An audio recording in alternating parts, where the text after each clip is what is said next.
to a forest called Dark Entry.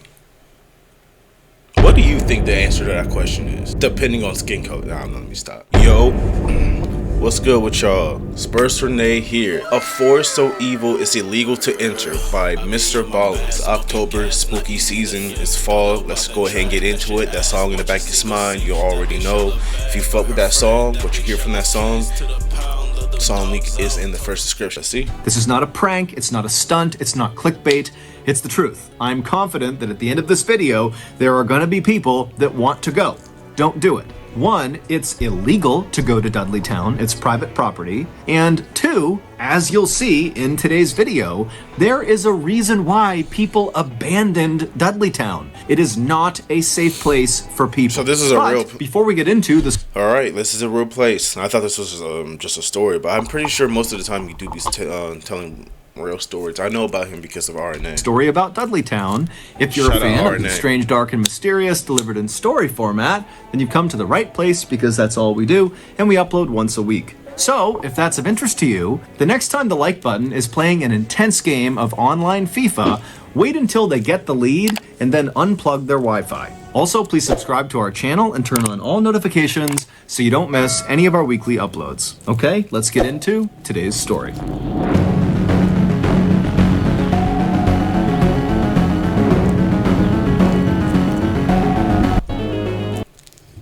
It was a bright summer day in 1906, and Dr. William C. Clark and his wife Harriet were driving slowly through a beautiful part of northwestern Connecticut called Litchfield County. Litchfield is a rural, very hilly area with lots of winding country roads, and the Clarks were there to try to scout out an area to build their second home. The couple lived full-time in New York City, where Dr. Clark was an oncologist, which is a cancer doctor, and he was also a professor at the Columbia College of Physicians and Surgeons. And while the Clarks' lives were very exciting and fulfilling in the city, they were also very hectic and chaotic, and so the reason they had settled on Litchfield as the place to look for a location for their second home is because it was the total opposite of the city. It was quiet, it was peaceful, it was perfect. And so as this couple from New York City drove along these winding backcountry roads, they eventually reached this beautiful covered wooden bridge, and after they drove across it, they got this view up onto this mountainside off to their right, and high up on this mountain was this huge, shaded, beautiful forest. And they saw there was a road that appeared to kind of spider off and go into these woods. Now, the couple had no idea what was up there, but it was just so beautiful, and they were immediately so drawn to it that they decided they would go check it out and see if maybe there was a spot for their second home in these woods. And so Dr. Clark took the car and he went up this access road, and very quickly as they began climbing up this hillside, the road became very bumpy and overgrown. It was pretty obvious that not many cars were driving into these woods, and so before they even reached the tree line, Dr. Clark had to pull the car over and park it on the side of the road, and then he and Harriet got out, and then on foot they continued up towards the forest. And once the couple actually entered the forest, immediately the sunlight faded because the canopy over their heads was so thick, and the air became cool and refreshing. And after walking for only a couple of minutes, the forest, which at first seemed very still and quiet, suddenly became alive. They could hear birds chirping and animals running around and insects buzzing, and then up ahead they saw there was this field off to the side of the road that was full of all these wild apple trees growing in all different directions. And as they got closer, they saw there was just a deer right in the middle of the apple trees eating apples directly off the branches. And then just past all these apple trees, the couple began passing these huge, beautiful patches of roses and lilacs and bright yellow bitter tansy flowers that lined the road. And then before long, the couple was stepping over these babbling brooks, and off in the distance, they could hear the sound of... I would want to live in a forest too. See, the thing about me, I want multiple properties. So, like, if I would have to pick my main base, it would probably be in the middle of the forest somewhere with just a whole fuck ton of land. But I don't want to be too far away from society. Like, I don't want to be like 20 miles away. I don't want to be too out the way. You know what I mean? Like, but I just want to be I want to be out the way, but not so out the way that I don't have to drive like in like 30 minutes just to find a gas station or a store. Like, you know what I mean?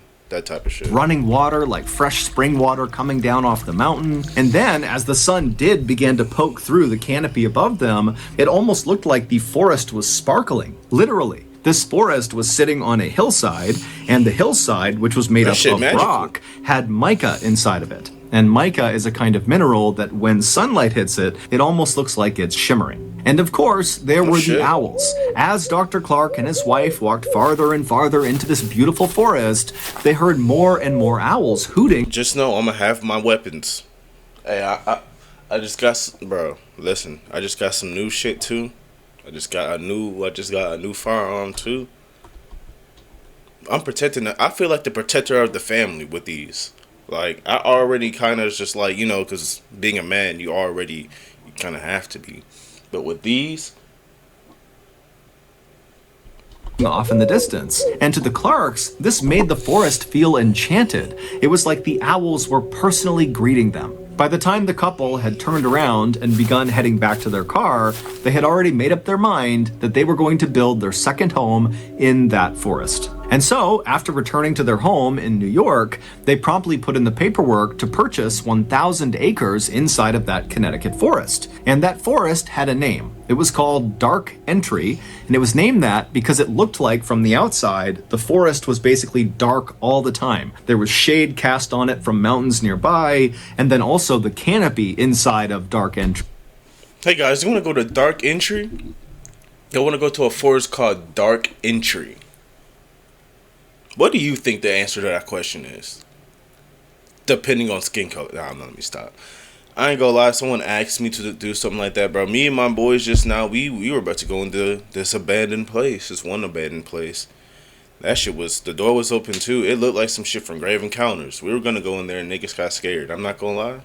Well, I had my shit on me, so, you know. Is exceptionally thick. At one time, there actually had been a town inside of Dark Entry Forest. However, all the people who had lived in that town were now all gone. The only remnants of this town were a couple of crumbling stone walls and a couple of home foundations that were scattered about the Dark Entry Forest floor. The Clarks had seen some of these ruins as they walked along this overgrown path through the forest, but so that was a real picture of it. They weren't concerned. Instead, they felt like these ruins actually added some charm to the forest. After the land purchase was finalized, Dr. Clark began looking for local builders in Connecticut who could help him build this second home inside of Dark Entry Forest. But no matter how much money he offered these local Connecticut builders, they all said no. Now, none of them gave a straight answer to Dr. Clark about why they were turning him down, so Dr. Clark just kind of assumed that, hey, this project is not huge, it's just one house, and the forest is pretty isolated and hard to get to, and so he thought, probably these builders think it's not worth the effort. But Dr. Clark was not discouraged. He decided he would just build the house himself. After all, he was a very handy, competent guy who had grown up on a farm in New Jersey, and so he knew how to build things. And so, for the next several months, Dr. Clark would travel from New York City to Dark Entry Forest every weekend, and he would build this home. First, he cut down this massive swath of hemlock trees on this one flat patch of his land, and then with all this lumber he had cut down, he built his rustic two-story cabin on this flat part of his land. And then nearby on this hilltop, there was a freshwater spring at the top, and so he laid piping from the spring into his cabin so they could have fresh water. And then at the bottom of this nearby hill was this brook, and Dr. Clark loved just standing and watching this brook because inside of it were all these trout that would dart all around. And so Dr. Clark built a swimming pool with beautiful mossy embankments right up against this brook so he could sit there and watch the fish. By Thanksgiving of that year, the cabin was done, and so Dr. Clark and his wife Harriet, they stayed at the cabin to celebrate the holiday. And as they were sitting in their swimming pool watching the trout and listening to the owls hoot off in the distance, they both agreed that this second home was like their little piece of... Another real photo of the valley. Okay, so it's just sounds like a calm, just calm right now. Nothing too out of the ordinary other than it literally being called Dark Entry Forest. But from this photo, I don't know when this was taken. I forgot the year already, but like the fact that we still have photos from this long ago is crazy. But yeah, I'm trying to see if I can maybe see the. Man, fuck it. Of heaven. So, every summer from there on out, and every can this major possibly holiday go that they could wrong? manage it, the Clarks would travel to their home in Dark Entry Forest, and they would swim and hike and relax, and they'd watch the leaves on the mountainside turn from green to bright yellows and oranges and reds. It was perfect. That is, until 1918. That summer, the couple was in their 1918. second home in the forest when Dr. Clark was suddenly called back to New York to attend to a medical emergency. Harriet was very upset at the prospect of suddenly being left alone in this cabin in the middle of the forest by herself for who knows how many days. And so when she dropped her husband off at the nearby train platform, she made him promise that he would come back soon. And he said he would. And then Dr. Clark got on the train, it took off, and Harriet just stood there with her arms crossed, watching it as it chugged along off into the distance. From his comfortable seat on that train, Dr. Clark had no idea that his wife was about to endure a nightmare while he was gone. Oh God. So this is the Gorham Bridge train station. That damn near look like a house. Just looking at these old ass pictures, like this is more than 100. This was what, 113 years ago, bro. Damn. Shit, crazy. Shit almost just looks like a more recent photo with a filter now. Like this could be fake, but I'm just gonna, just because I'm high, I'm gonna say it's real because it's cooler. We've all been there. Your guests are on their way over to your house for your soup. It's wrestling or to hell. And when the Clarks bought their 1,000 acres in the Dark Entry Forest, they did virtually no research on the forest or the surrounding area. If they had, they very likely would not have purchased that land. You see, the town that used to be inside of the Dark Entry Forest, that was now just ruins, that the Clarks saw when they first walked around inside of the forest, was abandoned for a very specific reason. Why? It was cursed. At least that's what the locals say. And in fact, that was the reason why no builders in the area were willing to go with Dr. Clark into the forest to go build his house, because they were too scared to go anywhere near the ruins of this cursed town. So this shit is cursed. How is it cursed though? Why is it This cursed? town, which was known as What cursed it? Dudleytown, was first When settled was it sometime cursed? in the 1740s. At first, it was just a couple of people and a couple of small structures, but pretty quickly, 30 families had moved in, and it was a thriving little town. But as the 1700s came to a close, terrible things began to happen to residents of this town. Okay. First, there was the Disease? Carter family. They moved to Dudleytown in 1759, and shortly after arriving there, 6 members of their family all died suddenly from cholera. The remaining branch fuck of the is Carter that? family was so grief-stricken from their losses Cholera? that they left Dudleytown and went to New York, where they resettled. But That almost should remind me of Colorado. from cholera. The remaining branch of the Carter family was Colorado. Like, so grief-stricken from their losses that they left Dudleytown and went to New York, where they resettled. But almost immediately after getting set up there, Native Americans raided their property and massacred them, and the 3 people that survived this massacre were 3 of the kids, and they were all kidnapped and taken away. In 1792, a Dudley resident named Hollister died suddenly. Now, we don't know if he fell off a roof or if he was murdered. No one really knows. But what we can agree on is that his untimely death happened in the home of a man named Tanner. And Tanner, following Hollister's death, suddenly just began obsessively talking about these strange creatures he was seeing out in the woods at night, kind of roaming around the Dark Entry Forest. And he talked about it all the time, and nobody listened to him. And eventually, Tanner went insane, and his daughter had to care for him for the rest of his life. And while Tanner was slowly losing his mind, his next door neighbor, named Abel, also began reporting that he was seeing weird creatures roaming around the tree line all around the Hell town. no. And as Abel continued to report seeing these strange creatures lurking in the shadows, he too slowly went mad and had to be cared for until his death. In the early 1800s, a famous Revolutionary War hero, General Herman Swift, who lived in Dudleytown, lost his mind shortly after his wife was struck by lightning. And then in 1813, an unknown epidemic rolled through Dudleytown and killed many of its residents. After that, more and more residents of Dudleytown either died suddenly or died mysteriously, and also more and more residents began coming forward with stories about having seen these strange, shadowy creatures moving around the tree line at night. By about 1900, all the Dudleytown residents had either died or simply just left, abandoning their homes, except for one family, the Brophies. But in quick succession, the Brophy family's sheep all died, then the mother died of tuberculosis, then the two sons were accused of theft in a nearby town, and then they just disappeared, leaving one person, John Brophy, the father. But the Brophy family home burned to the ground, and so John, who was overcome with grief, just wandered off into the forest and was never heard from again. At that point, Dudleytown officially became a ghost town. No one lived there. And it was at that point, in 1906, when Dr. Clark and Harriet had their beautiful summer's day walk.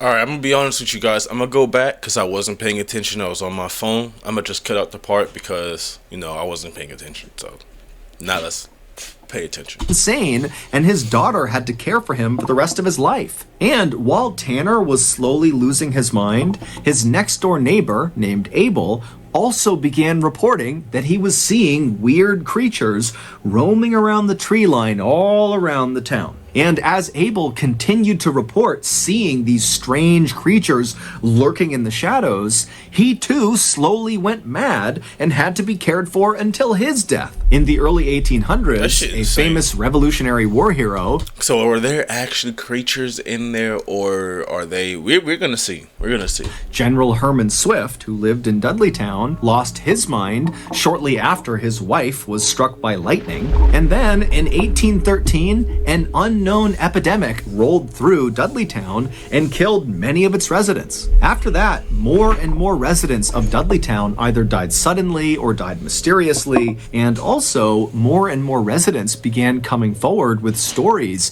about having seen these strange, shadowy creatures moving around the tree line at night. By about 1900, all the Dudleytown residents had either died or simply just left, abandoning their homes, except for one family, the Brophies. But in quick succession, the Brophy family's sheep all died, then the mother died of tuberculosis, then the two sons were accused of theft in a nearby town, and then So, it's been cursed forever. Like, it was just built cursed. Like, why is niggas just, like, they're just suddenly dying? Like, are they suddenly dying, or are they dying from natural causes?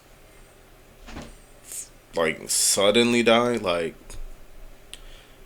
suddenly dying for tuberculosis? Like, what, she just got it one day? Like, it's not common in the family. She just got it one day and she just passed away from it. they just disappeared, leaving one person, John Brophy, the father. But the Brophy family home burned. Imagine being the only one alive in your town. That shit crazy. To the ground, and so Maybe you should move, but he's not going to. John, who was overcome with grief, just wandered off into the forest and was never heard from again. Oh, well, at that never mind. point, Dudleytown officially became a ghost town. No one lived there. And it was at that Because it's literally everyone that lived there died. Like, At what? point, in 1906, when Dr. Clark and Harriet had their beautiful summer's day walk through the 1906, Damn, look at them newspaper, bro.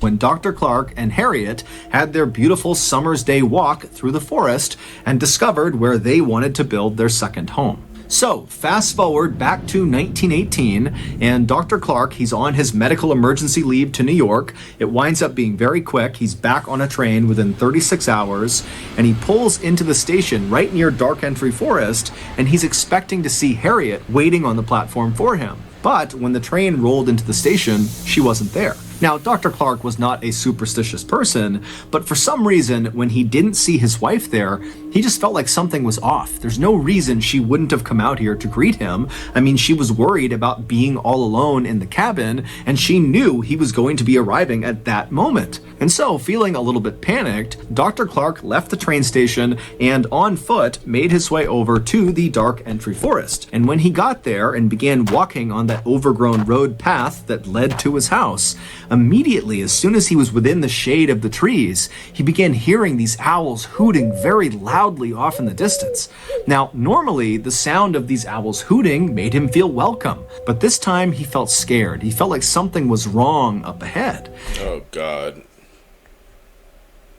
No, God. And so he began jogging through the forest. She's It's very already dark, there, and all he she's can dead. hear is the sound of these owls, and it's getting louder and louder and louder. And then finally, he reaches the clearing where his property is. And at this point, it's a cacophony of owls hooting practically right on top of him. And he looks up towards. Some owls look disturbing. There's some owls that look disturbing as shit.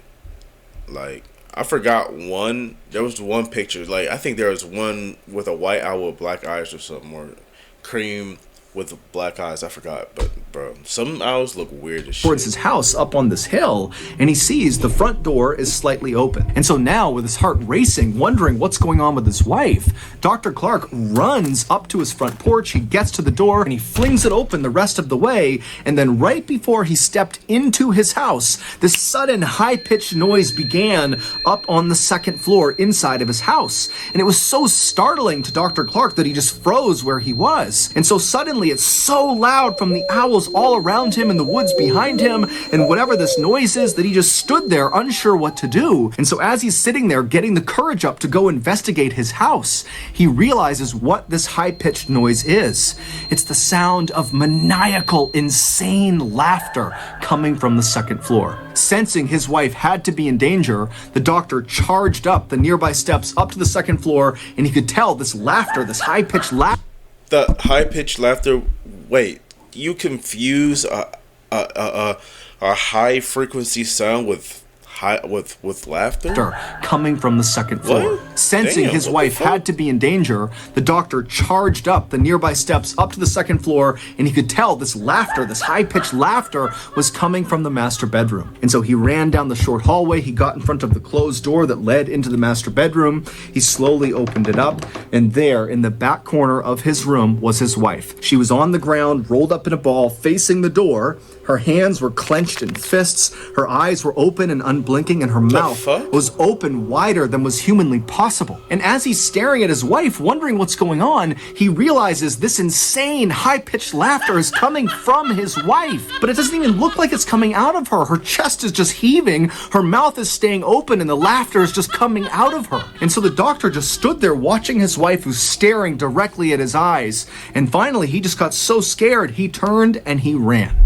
During Dr. Clark's 36 hours he was away in New York, something happened to his wife. We don't know what it was, but it caused her to lose her mind. The only thing she would talk about was the strange creatures she saw out in the forest. By some accounts, Harriet spent the rest of her life in a mental asylum. By other accounts, she went back with Dr. Clark to New York, where she took her life. Today, Damn. Dudleytown is not only still abandoned, but it is also illegal to visit. However, people do still sneak into Dudleytown and walk around the ruins, and many of them have reported feeling these pockets of cold air where there shouldn't be cold air, and also some others have said, as they've been walking, they've felt phantom hands slap them and push them. Some have said they've taken photographs inside of the Dark Entry Forest near Dudleytown, and they've captured. Is Dudleytown the real Blair Witch Project? Man, why does somebody go in there and they end up dying to like a curse or whatever's going on over there, and niggas find it, and then that's a real, because the Blair Witch Project was in the forest that was cursed. I don't know why. Like, I don't know why, how it's cursed. This shit probably goes way back to whatever time. This shit probably been cursed for damn near ever. Cause niggas were just randomly dying back in the 1700s. So like, what? Like, captured strange, That shit was shadowy already figures that they cursed couldn't when see them with 30 their people naked came eye. in there. The famous paranormal couple, Ed and Lorraine Warren, shot a special series in the 1970s inside of the dark entry Wait, what? flooring figures that they couldn't see with their naked eye. The famous paranormal couple, Ed and Lorraine Warren, shot a special series in the 1970s inside of the dark entry What? forest, and they declared the area around Dudleytown was demonically possessed. What the fuck? So that's going to do it. If you got something out of this episode and you haven't done this already, the next time the like button is playing an intense game of online FIFA, wait until they take the lead. Yo, I ain't gonna lie, I'm gonna have to look up Dudleytown. We gonna react to it on the channel. That's the first video for today, you know. I'm thinking I'm probably just gonna look up Dudleytown and then record that either as a second or third video. But anyway, the song in the back, yeah, first link is the song. I'm gonna start putting the links to the song there now. Shouts out to Mr. Ballin, and as always, y'all stay safe. Don't do nothing too stupid. Don't do nothing stupid at all. Peace.